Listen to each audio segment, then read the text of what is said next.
as Buhari allegedly approves 1.4 billion naira to purchase vehicles for Niger Republic. President Muhammadu Buhari is facing severe criticisms from Nigerians following a report that he approved 1.4 billion naira for the purchase of 10 vehicles for Niger Republic. Popular investigative journalist David Hundeyin on Tuesday night published a document from the country's budget office alleging that President Buhari approved the funds for the purchase of 10 Toyota Land Cruiser Jeeps. The document also revealed the account name and number to which the money was paid into. So in David Hundeyin's tweet, he says, "I'm going to put this on Twitter because at West Africa Week is a long-read platform that doesn't do breaking news, and this needs to be out there.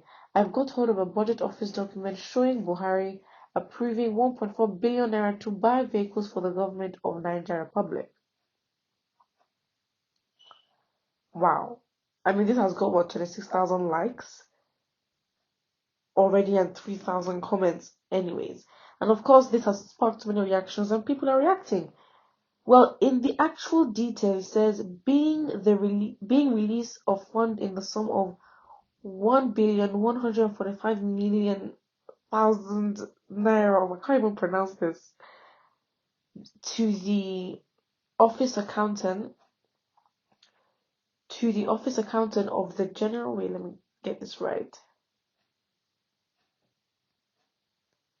To the office of the Accountant General of the Federation (IFO) Kara Motors Nigeria Limited for the supply of 10 numbers of Toyota Land Cruiser V8 vehicles to the public of Niger. Okay, the document is just a picture of the document but not an actual document, so some of the writing is cut off. Well, obviously, I don't know how you'd want to spend 1.4 billion naira on 10 vehicles for Niger Republic. Why? I mean Niger State. It's random. Of course, this has fishy and shady and corruption written all over it. Of course, it is very shady. There is no way.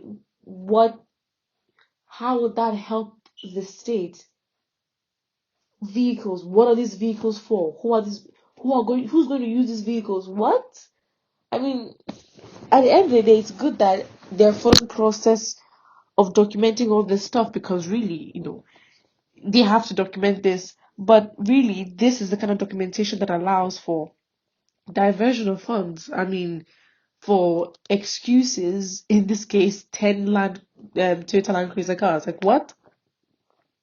I mean, logically, for a president to approve such a purchase, it's either he's going to be beneficiary, or he has no idea what he's doing, or his hands are tied and he had no choice but to approve it, and obviously his name would be the official, person that has approved this purchase and this transfer of money. It has to be either of those things. I mean, again, this would obviously spark reactions where we question, so what was the reasoning behind that? I mean, of course, we're not all stupid. The fact is, this does not have anything legit written at all on it. Are we really sure it is Buhari that is an Aso Rock or a puppet controlled by some forces? I said that. It has to be that factor. Until the citizens of this country get their sense, nothing will ever work. I mean, as much as Nigeria, again, is not the only corrupt country. Nigeria is the only country that, the leaders will sign shady deals, and it's not the first country. We as citizens need to find a way. I don't know how, but find way of accountability, because the level of impunity is just too much. I mean, again, realistically, what would happen? So what systems are within our constitution that we can use to question Buhari and even sue him to court, or even question him and say, hello, what is the use of this vehicles? Why did you approve this purchase? For the benefit of who? What are the problems the state is going through that you've allowed this approval to? Did the state ask for this? So how would this help for the state? So it's not that they can't do all these things. Of course they can. They've been showing that they can over the years, be corrupt, diverting funds, embezzling funds, money laundering. It's name it. The different techniques and tactics are there. Fact is, for everything, we just need to show and make that we're able to hold them accountable. There are systems that we can call them to book and be like, you know what, for this, Buhari, you are called to this meeting or called to this court to come and testify and literally confess or give a statement as to literally publicly filmed live. Why did you do this? We need to have systems for accountability, or else things like this will continue to happen, and all we will keep doing is talking about it. At the end of the day, the title of the article is Buhari is facing severe criticisms. There are criticisms for the fact that they're severe, intense, less intense, or even easy. They are just criticisms. They are talking. What does that do for him? This country is not a country that values reputation. So at the end of the day, Buhari can come again in 4 years' time and say he wants to go for president. Meanwhile, something like this in his history should, in a normal sane country, affect his candidacy or anything else he wants to do. This should totally ruin his political career. But in a country like this, where there's no accountability, no one really cares. I mean, that's why you'd have people like Tinubu and Atiku still having the nerve and the audacity to want to go for presidency. So if we don't show what we value, hold people accountable, punish people, politicians for going on the line, stealing funds, violating human rights of people, not doing their duties in office, then things like this will happen. And what the pattern is and what it has been is that what we will do is to keep talking and talking and talking and talking until we talk so much that the news fades away. Do you know what? We relax. Something else comes up again. We talk, talk, talk, talk, talk. Something else comes up again. We talk, talk, talk, talk, talk. That has been the pattern.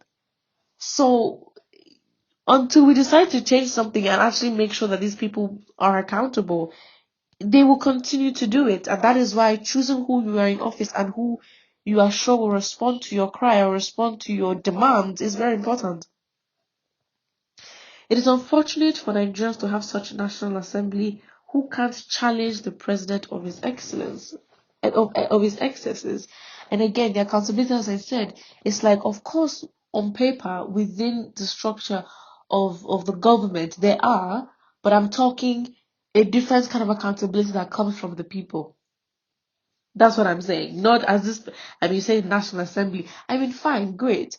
But, like, we also need to have, the people need to find their power as well, because now it's proven that the people can even trust and vote for who they want in specific offices, and they can be appointed ministers or whatever, but there's a disconnect. I mean, who can we call to hold accountable? So there has to be the power of the people to be able to question the government and say, we demand answers because this does not make sense.